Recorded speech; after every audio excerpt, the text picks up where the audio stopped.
Donc dans cette partie 3, maintenant, on va passer à la technique pure et dure. On verra vraiment les opérateurs que vous devez connaître, que vous avez sous les yeux, qu'on se sert le plus souvent. C'est ce qu'on appelle le Google Dorking, ok? Et voir un petit peu comment on peut abuser des moteurs de recherche et différents réseaux sociaux. Vous avez également de nombreux réseaux sociaux, ok? Moi, je suis présent sur YouTube, ok? Donc, on voit bien que c'est la corrélation de ces informations qui va permettre, en fait, d'extraire les informations vous concernant. Là, maintenant, je vais vous parler de ce qu'on appelle le workflow. Le workflow, c'est les techniques, en fait, de fonctionnement, hein. Si on doit les décrire plus précisément, ça serait les techniques et les services de collecte du renseignement en source ouverte. Donc, reprenons. La partie technique. Donc, comme il a été démontré, l'OSINT était assez prometteur et puissant. Il est extrêmement efficace, mais sa mise en œuvre est également difficile. En fait, la première considération est qu'il précise les données comme point de départ. Heureusement, le volume de données brutes n'est pas un problème de nos jours en raison de l'existence d'Internet. En plus, il y a un nombre croissant d'applications connues dans ce contexte en tant que service OSINT, entre guillemets, qui facilite précisément le rassemblement de ces données à partir du web. Ok? Donc dans ce qui suit, on va faire un bref résumé des techniques les plus courantes d'OSINT. Au sein de chaque technique, les services OSINT associés vont être décrits. Ok? Je vais vous donner quelques petits conseils en me basant sur ce papier et voir comment on peut exploiter efficacement leur potentialité en fait. Il convient de mentionner que les services OSINT sont parfois éphémères et peuvent même augmenter ou diminuer. On a des services que j'utilisais il y a 10-15 ans qui n'existent plus. Ok. À l'inverse, j'ai des outils sur GitHub que je n'avais pas à l'époque que je peux utiliser. Ok. Donc on voit que c'est fluctuant et il faut vivre avec son temps et en OSINT, comme en cyberattaque, en cybersécurité, vous devez vivre avec votre temps. Vous devez constamment vous tenir au courant des dernières technologies, des derniers outils qui sont à votre disposition. Ok? Il y a que comme ça que vous pourrez justement extraire toute la potentialité. Ok?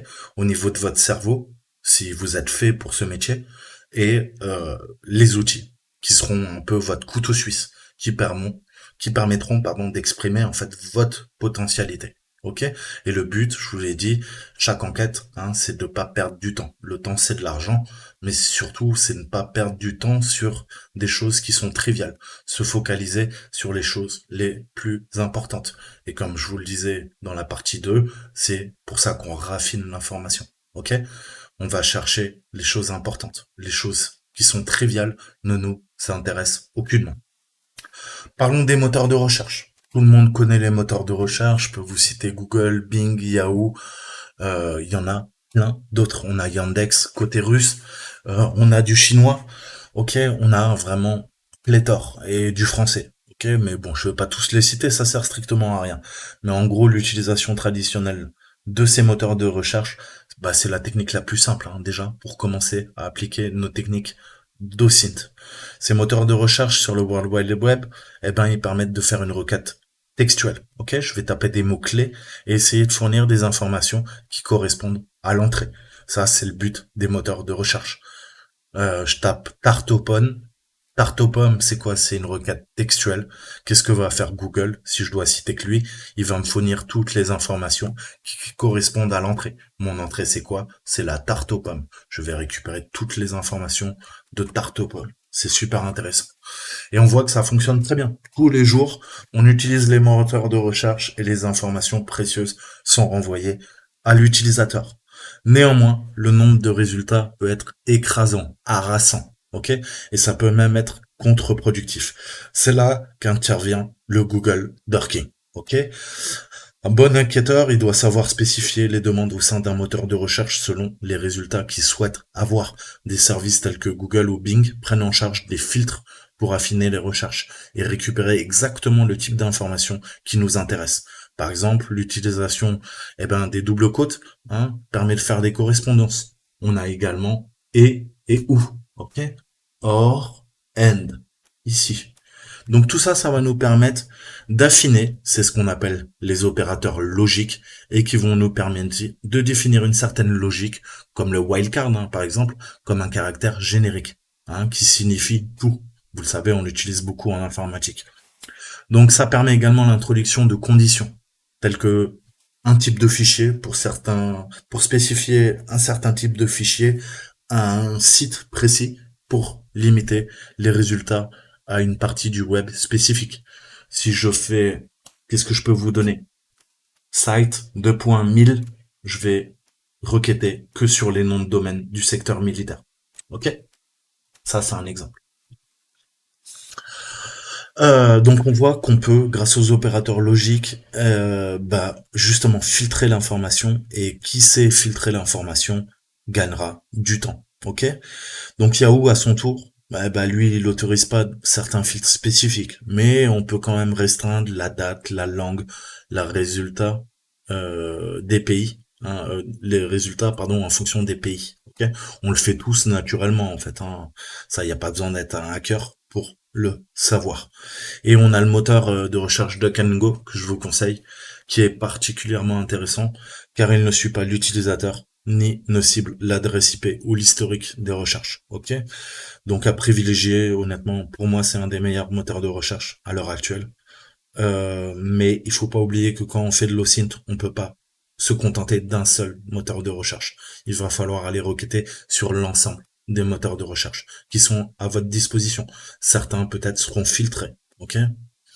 Donc certaines approches de préservation de la vie privée rend les constats homogènes pour tous les utilisateurs, quelles que soient leurs habitudes, leurs préférences, leur emplacement géographique ou l'historique de leurs recherches.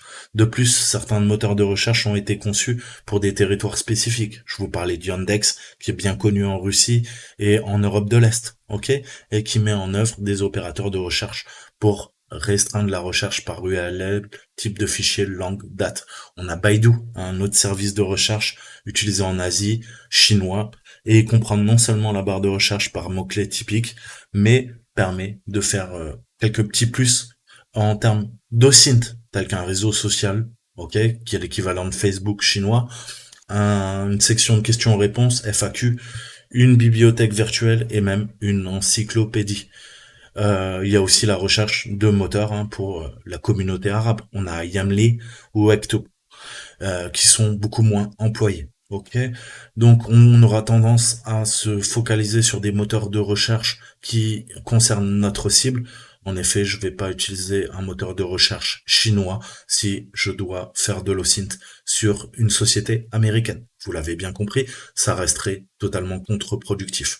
Mais rien ne m'empêche de le faire. Par contre, je ferai ça en fin d'enquête. Ok? Ça sera grappiller les quelques miettes, ça sera du bonus, entre guillemets. Donc ce type de prestation est particulièrement intéressant dans les enquêtes sur les personnes, les groupes ou les entreprises qui appartiennent à des communautés spécifiques. Enfin, il est obligatoire de connaître les moteurs de recherche spécifiques pour naviguer sur le dark web. Ok, enquête sur les trafics, malheureusement, il y a des gens bien sur le dark web, et il y a des gens qui sont pas très bien. On a du trafic de drogue, trafic d'armes, pédopornographie, terrorisme, ok, et qui vont profiter de l'exploration de ces ressources qui sont peu populaires, mais qui sont intéressantes pour ces différentes parties. Et on a AIMA, HAMIA et Torch, comme la Torch en anglais, qui sont des moteurs de recherche disponibles pour l'utilisation au sein du réseau anonyme Tor. Cependant, le chercheur devra composer avec l'anonymat de ces réseaux et de ces sites. C'est le plus dur. La partie la plus complexe, c'est de faire de l'OSINT sur le dark web. Ok? Et ça demandera des compétences bien spécifiques. Parlons des réseaux sociaux. Eux, ils sont sur le devant de la scène. Ok? Depuis une vingtaine d'années, on ne peut plus se passer des réseaux sociaux. Quasiment, je sais plus combien il y avait de milliards, mais je crois qu'on a, 9 milliards de comptes sur Facebook. Donc ça veut dire plus que l'ensemble de la population mondiale. Bien sûr, il y a des gens qui ont un ou plusieurs comptes, vous l'avez compris. La terre entière n'est pas sur Facebook, mais c'est juste pour vous donner un exemple concret.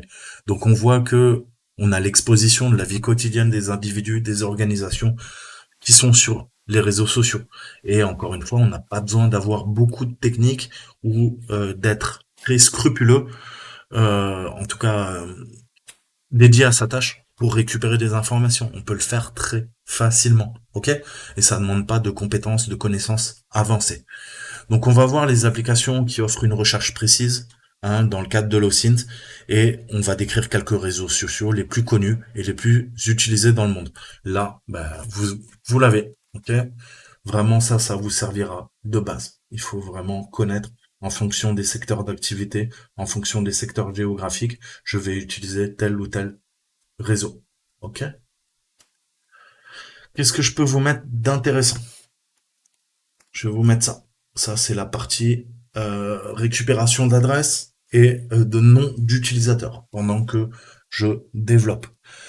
Donc on voit bien que grâce au Google Doc, en fait, on peut tout faire. Je peux rechercher une correspondance exacte, je peux exclure un terme ou une expression, je peux rechercher X ou Y, je peux utiliser un caractère générique, des plages de nombres, des termes de groupe ou des opérateurs de recherche. Je peux rechercher un domaine donné, un certain type de fichier, certains titres de pages, rechercher directement dans l'URL, rechercher du texte dans des pages, et je peux rechercher même la version mise en cache la plus récente. C'est-à-dire que s'il y a des données qui ont été effacées d'un serveur, altérées, je connaîtrai même les modifications. Ou la Wayback Machine, ok, d'archive.net, qui est cette organisation non gouvernementale qui archive l'ensemble du net. Donc ça sera une mine d'or pour nous. Ok, je vous ai parlé des réseaux sociaux, 4chan, Badoo, Clop, Dragem, Facebook, FaceNama, Flickr, Instagram, LinkedIn, Mixi, Qzone, Reddit, 4chan, 8chan, Weibo, YouTube, Tumblr, Twitter, Tinder, etc., etc. Ok? Je vais sur Tinder, je vais pouvoir récupérer des détails intimes et personnels. Ok? Sur ces sites de rencontres. Partage de photos, je vais pouvoir récupérer les activités, les loisirs, les lieux, les relations personnelles d'une cible.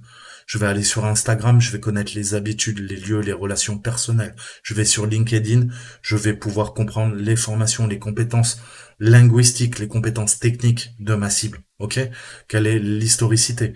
Est-ce qu'elle va sur des réseaux pour adultes? Est-ce qu'elle va sur des réseaux qui permettent des relations extra adultérine, enfin extra, j'arrive pas à le trouver celui-là. Enfin, adultérine, vous l'avez compris, etc., etc.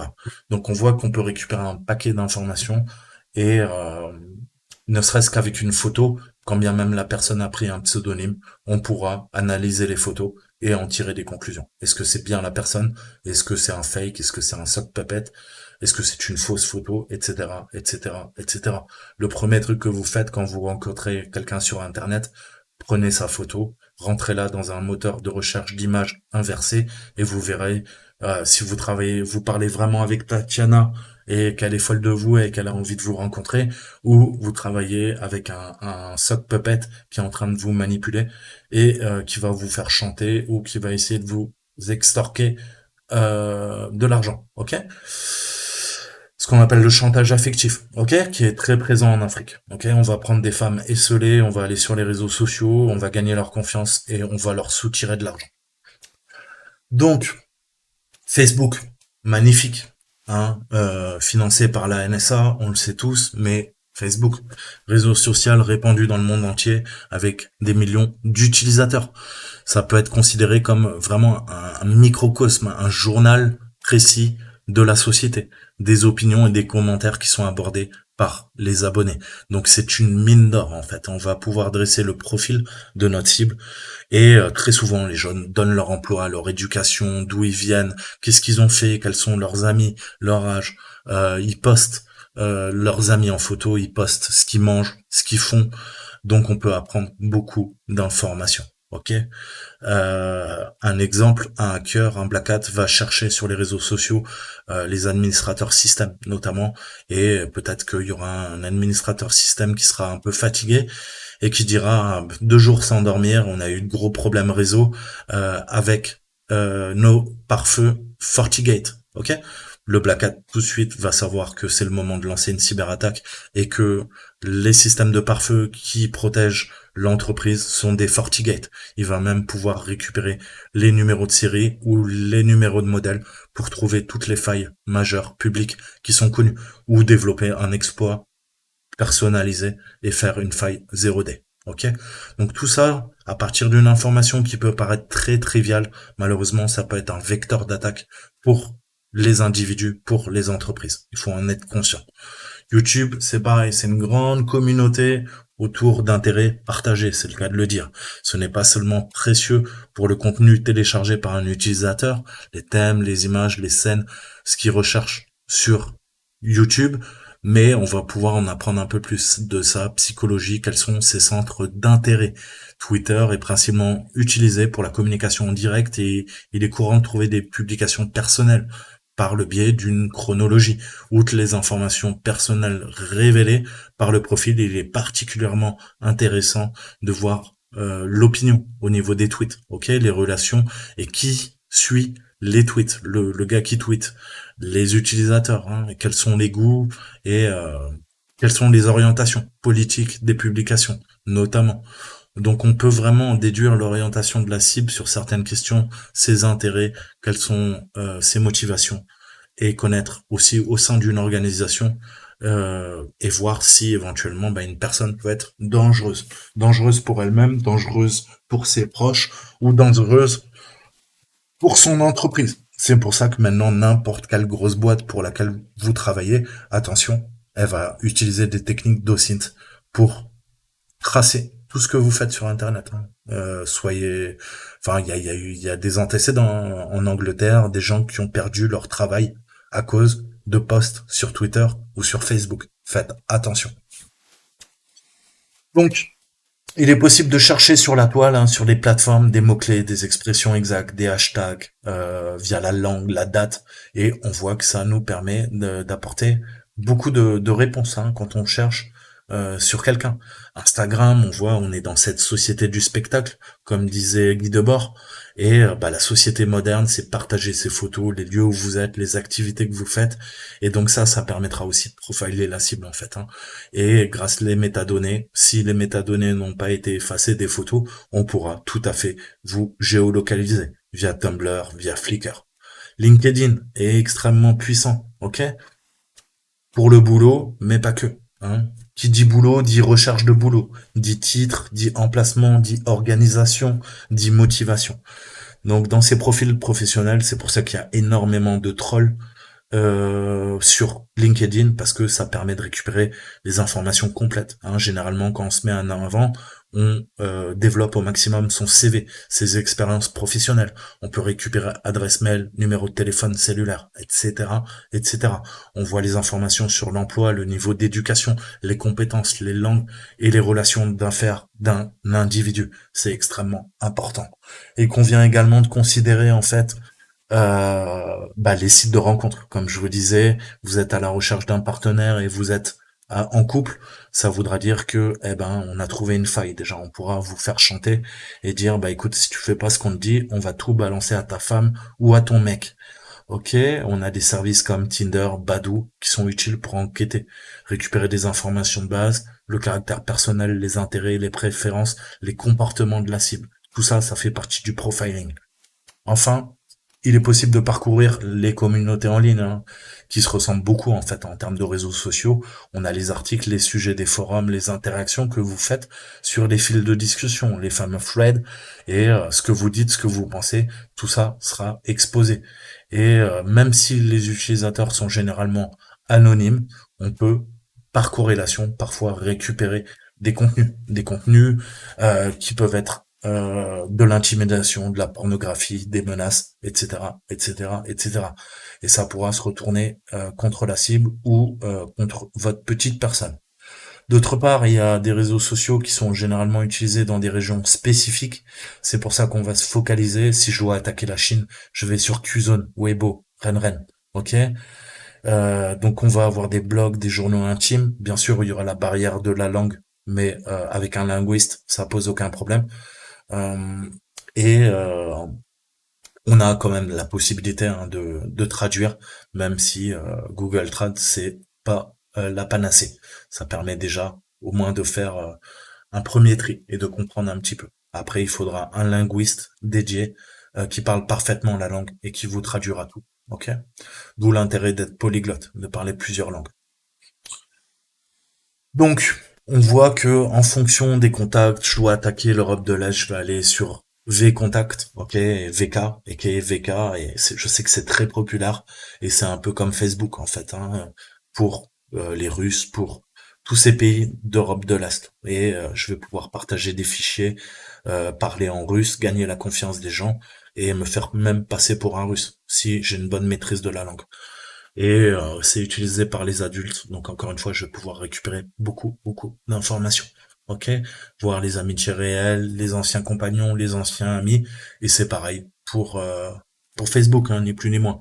Au Japon, je peux vous parler de Mixi, qui est un site de réseautage social très répandu. Et encore une fois, on va pouvoir glaner un paquet d'informations. Si je dois m'attaquer à l'Amérique latine, j'irai sur Taringa. Je veux attaquer l'Iran, eh ben j'irai sur Club, ok, ou sur Face99 parce que je sais qu'il y a une censure hein, au niveau des services externes et ces deux réseaux sociaux sont bien implantés en Iran. Donc voilà, je vais pouvoir récupérer tout ce qui est partagé, les publications, les photos, les vidéos et tout ça. Encore une fois, ça sera de l'information qu'il faudra filtrer, ok, raffiner. Donc, la technique de l'adresse mail, je vous ai dit à partir d'une simple adresse mail, c'est le principe de l'OSIT, eh ben, elle peut être à la fois frustrante, parce que bah, on peut trouver plusieurs adresses mail pour une même personne. Des fois, elles sont pas uniques et ça demande beaucoup de travail. Mais l'art d'utiliser une adresse mail et de corréler les informations à partir de l'adresse mail, c'est vraiment les bases qu'on a vues. Quand on commence notre processus de recherche, vous avez dit, on a quoi? On a le real name, le username, les pseudonymes, les avatars et les adresses mail. À partir de là, on va corréler le reste. Ok? L'adresse mail, c'est vraiment extrêmement important, tout aussi important que le vrai nom de la personne. Ok. Donc on a des outils comme Hunter, ok, qui veut dire chasseur et qui va nous dire si l'adresse mail est valide ou non. On a Have Been Point, ok, qui nous permet de savoir si éventuellement il y a des données qui ont fuité et que l'adresse mail a été piratée. Ok, c'est ce qu'on appelle les public data breach. On a People, ok, qui est payant, mais qui vous permet de récupérer pareil un paquet d'informations sur l'utilisateur. Donc ça fonctionne très bien. Malheureusement, encore une fois, les services les plus efficaces sont payants et ça coûte des centaines, voire des milliers, voire des dizaines de milliers d'euros pour avoir un accès fonctionnel, par exemple à Maltego ou à People. Ok. Et après, on a d'autres outils comme Noem, Namecheck, Namechecker, UserCheck, NameMine, Lolar, ok, qui vont nous permettre de voir si éventuellement, on a des personnes, on a la présence d'un nom d'utilisateur sur les réseaux sociaux ou sur les noms de domaine les plus populaires. Ok, ça va permettre de corroborer nos informations et de vérifier la pertinence, la viabilité des informations qu'on aura récupérées sur une cible. Donc c'est extrêmement chronophage. Je vous ai dit l'OSINT, si vous n'avez pas la patience, si vous n'avez pas la dextérité et l'envie, vous n'y arriverez jamais. Ok, c'est pour ça qu'il y a beaucoup de prestataires de services qui vous proposent de payer et ils feront le boulot à votre place. Donc la technique de vrai nom. En fait, la recherche d'un vrai nom aussi, ça pourrait également donner de bons résultats. C'est vrai que parfois on utilise des pseudonymes, mais des fois on utilise notre vrai nom. Et à partir de notre vrai nom, on peut corréler les adresses de domicile, numéro de téléphone, compte de messagerie, nom d'utilisateur. Je vous ai parlé de People, de That's et tout ça. Mais bref, tous ces services qui sont soit gratuits, soit payants, permettent de corréler l'information. Je vais pas développer, je pense que ça coule de sources. Ensuite, on a les techniques de localisation, en fait, la recherche des lieux fréquentés par notre cible. À la fois, on a des indicateurs au niveau des métadonnées, autant on peut avoir les données directement à partir de la triangulation du relais GSM ou des coordonnées GPS de notre cible. Ok, donc on va pouvoir via Google Maps, Wikimapia, Bing Map, récupérer les emplacements à partir des coordonnées GPS, hein, ne serait-ce que les métadonnées d'une photo et récupérer un paquet d'informations. On a les serveurs Terra et Landviewer qui intègrent des images historiques, des fonctionnalités pour découvrir précisément les vues passées et obsolètes de certains emplacements. Ok, donc ça c'est du GeoInt, c'est de l'IMINT, ok, c'est de l'intelligence des images. Et je vous l'ai toujours dit, votre DNS, votre fournisseur d'accès Internet et votre adresse IP. C'est le premier truc qui laisse des traces. Hein. Les adresses IP sont obtenues à partir d'enquêtes sur les cyberattaques, les adresses mail ou connexions sur Internet. Elles sont également cruciales pour l'analyse médico-légale numérique afin de recueillir autant d'informations que possible sur un incident. Le service IP Location obtient à partir d'une adresse IP donnée des aspects de haut niveau tels que la géolocalisation, donc on parle de latitude et de longitude, pays, région, ville, nom de domaine et fournisseur d'accès à Internet. Ok. Si nous sommes intéressés par des faits spécifiques, le site web ViewDNS fournit en plus des informations techniques en dehors de l'emplacement de l'adresse IP. On a des services d'affichage, des informations d'enregistrement de nom de domaine, des noms de domaine supplémentaires qui sont hébergés à partir d'une certaine adresse IP, les ports communs qui sont ouverts sur une machine. On a Shodan notamment, hein, et on va voir le chemin du réseau via les DNS, via vos DNS leaks en fait. Hein. Ce que vous faites avec vos DNS, c'est des informations techniques basées sur votre réseau. Votre adresse IP, c'est des emplacements, c'est des domaines qui sont fournis par votre fournisseur d'accès Internet. Ok, on va pouvoir se servir de ces sites. Ok. Donc on a des outils, je vais vous parler des outils, Maltego qui est le plus connu, ReconNG, MetaGoFil qui sont préinstallés à Kali Linux et il va falloir apprendre à utiliser ces outils. Ok. Donc de quoi je peux vous parler?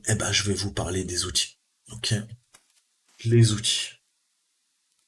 Donc certains sont bons pour certains types de choses et d'autres types de choses. Donc, l'utilisation manuelle de certaines techniques suffirait pour des recherches de base. Malheureusement, l'utilisation de quelques services peut pas être efficace pour toutes les enquêtes. Dans ce sens, le potentiel d'OSINT réside dans l'utilisation d'autant de services que possible. Et ça va permettre de concaténer l'information. C'est le principe de workflow. Je vous ai dit, vous pouvez être bon en OSINT.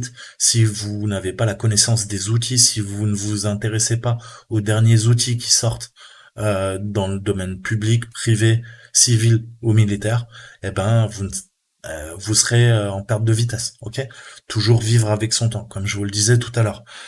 Mais c'est pas une pratique que généralement les utilisateurs finaux connaissent. Hein. Très souvent, les gens qui connaissent ces outils, soit ils sont hackers, soit ils sont chercheurs en informatique, soit ce sont de très bons journalistes ou des agents du renseignement, tout simplement. Ok, c'est une tâche fastidieuse et qui implique de longs processus de recherche. Pourquoi? Parce que vous allez tomber sur des faux positifs. Ok, une information qui n'est pas vérifiable, soit qui est fausse. Ok? Et le dernier truc qu'on veut quand on fait de l'OSINT, c'est partir sur des pistes qui vont nous induire en erreur. C'est pour ça qu'on raffine l'information. Ok?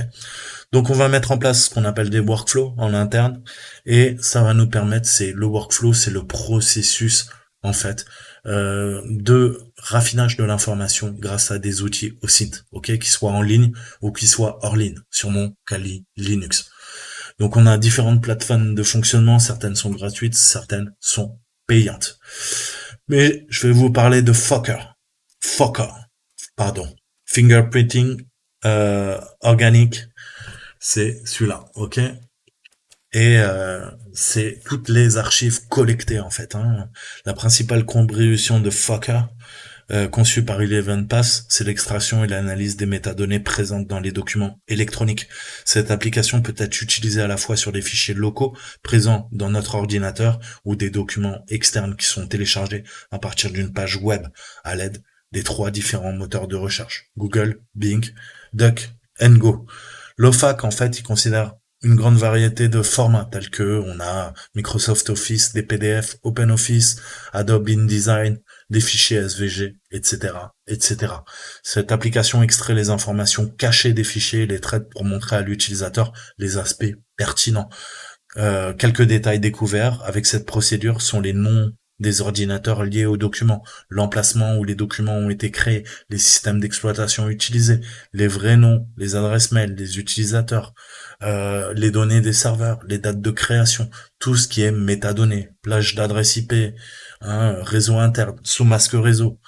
Donc, on voit vraiment la puissance de Fokker quand il porte bien son nom, Fokker, je répète, euh, parce qu'il permet de faire une analyse sur les métadonnées. Et qui contrôle les métadonnées contrôle le cyberespace, hein, contrôle en tout cas, a une vision objective de ce qui se passe.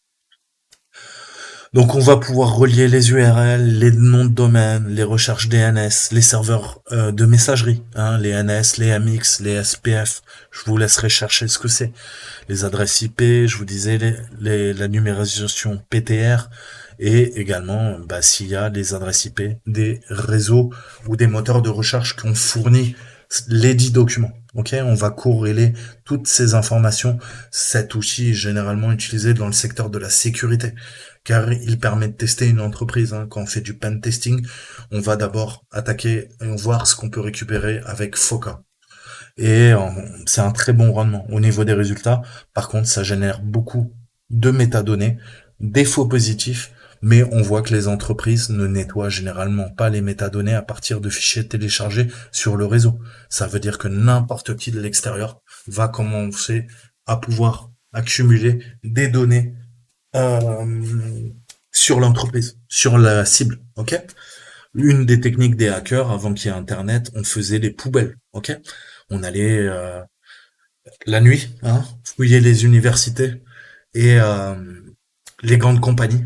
Et vous savez pas que avant qu'on détruise les preuves, hein, maintenant heureusement hein, toutes les données sont passées dans des découpeuses. Hein, on va découper en fines lamelles les documents hein, importants, mais même avec ça, il y a des techniques qui permettent de reconstruire une image à partir de documents qui ont été découpés, même en milliers de morceaux.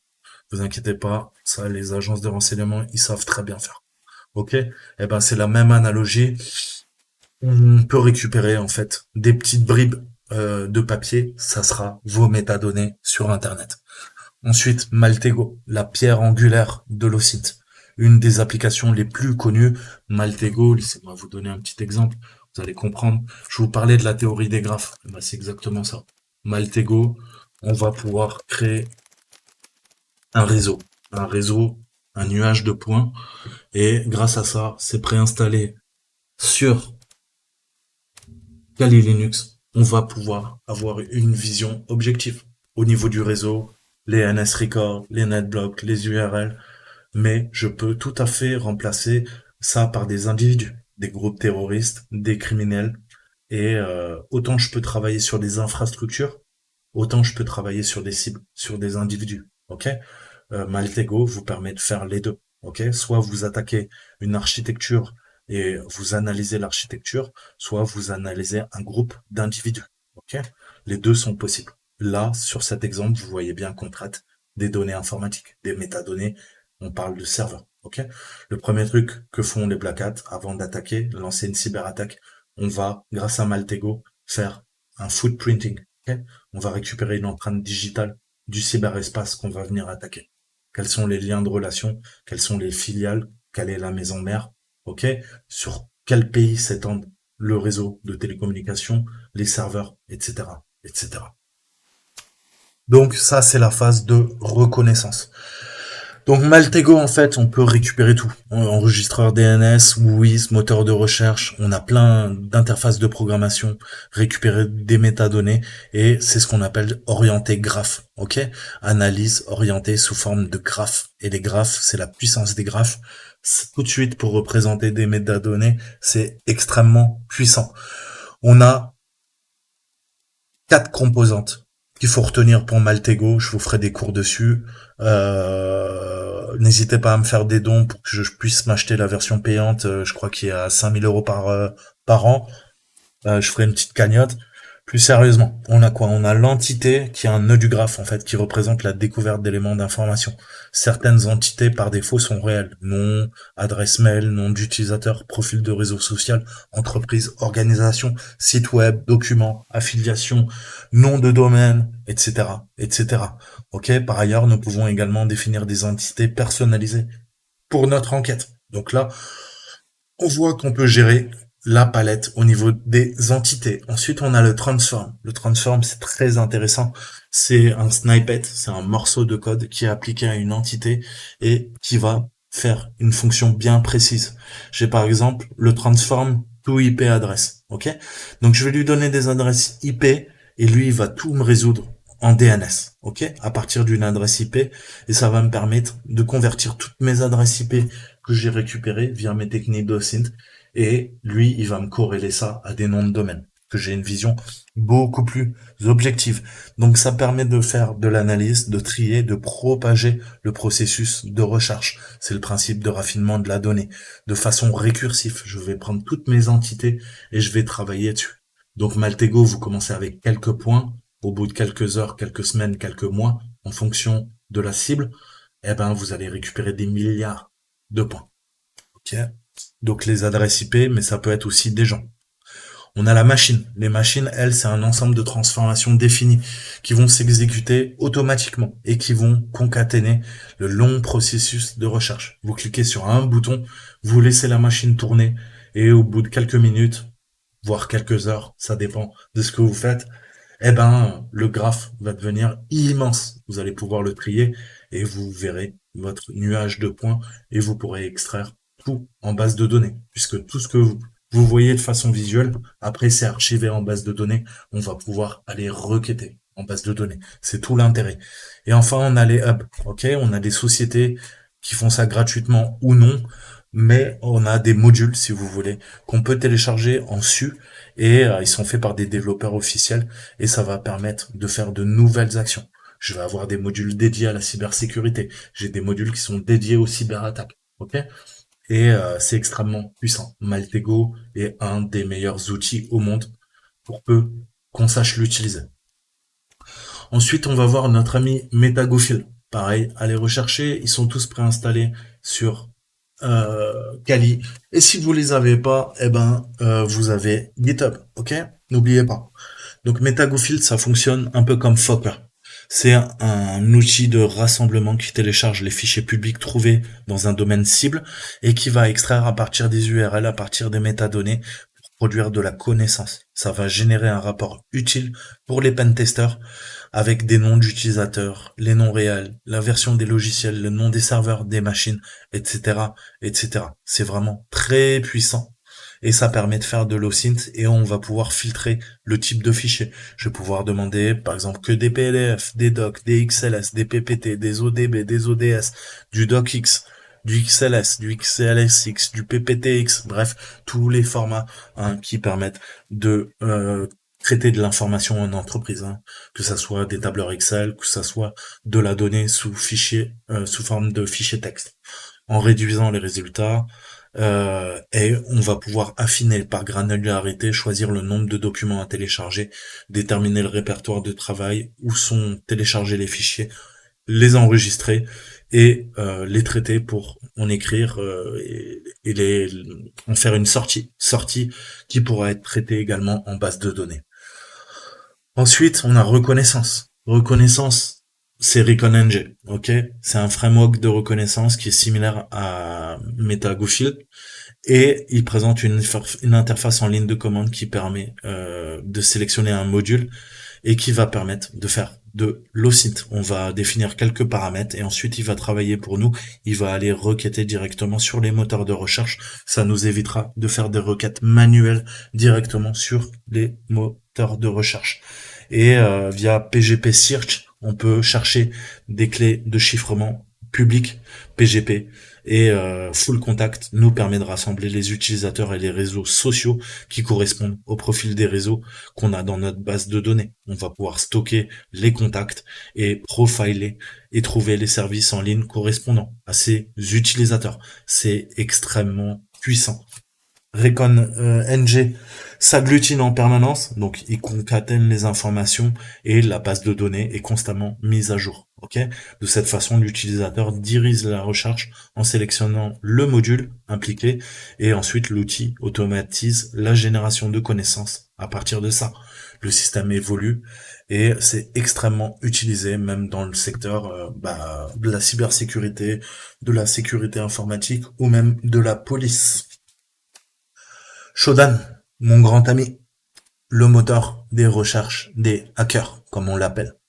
Shodan, c'est quoi? Eh ben, c'est tout ce qu'il y a sur Internet. Shodan, c'est quoi? C'est tout l'Internet des objets, les IoT. Tout ce qui est connecté à Internet, une centrale, un bateau, je vais pouvoir m'y connecter. Ok? C'est simple. Ça vient scraper. C'est un scrapper, c'est un web spider qui va me récupérer à la fois les adresses IP, la géolocalisation du serveur, les failles qui sont présentes sur la machine et toutes les données techniques du serveur, que ça soit les certificats numériques, les ports ouverts, la mise en réseau. Ok? Donc on peut attaquer quoi? Bah on peut attaquer la terre entière. Les serveurs, les routeurs, les périphériques de stockage en ligne, les caméras de surveillance, les webcams, tous les systèmes VoIP, des drones, des voitures, des bateaux, ce que vous voulez en fait. Tout ce qui est connecté à Internet. Et on voit qu'on peut malheureusement en faire une action militarisée. Hein. Donc ça peut servir malheureusement pour des cyberattaques étatiques. Heureusement, avec un compte gratuit, on pourra pas faire grand-chose. Il faut commencer à payer des centaines, voire des dizaines de milliers d'euros par an. L'abonnement le plus cher de Shodan, c'est 95 000 euros par an. Donc vous voyez que, à part les grosses sociétés du CAC 40, du Nasdaq, c'est pas nous qui allons pouvoir s'offrir ce genre de service. Mais si vous payez ce prix, vous êtes capable d'avoir des connaissances et faire de la collecte de données qu'on ne pouvait pas faire en fait avant si on n'était pas une agence de renseignement. Maintenant, les sociétés se servent de ces services, c'est la fameuse zone grise et ben on sait plus si c'est le secteur civil ou militaire parce que Shodan on peut le militariser, Shodan on peut s'en servir pour sécuriser. OK? Blue teaming ou red teaming, tout dépend de ce que vous en faites et de l'argent que vous avez à leur donner. Donc principalement c'est utilisé pour la sécurité du réseau. On peut trouver des dispositifs exposés à l'extérieur ou en détectant les vulnérabilités, hein, tout simplement. Ok, notre ami Shodan, il est là. C'est très utilisé malheureusement par les bad guys, ok, puisqu'on peut récupérer aussi les appareils intelligents, leur emplacement au niveau de la géographie.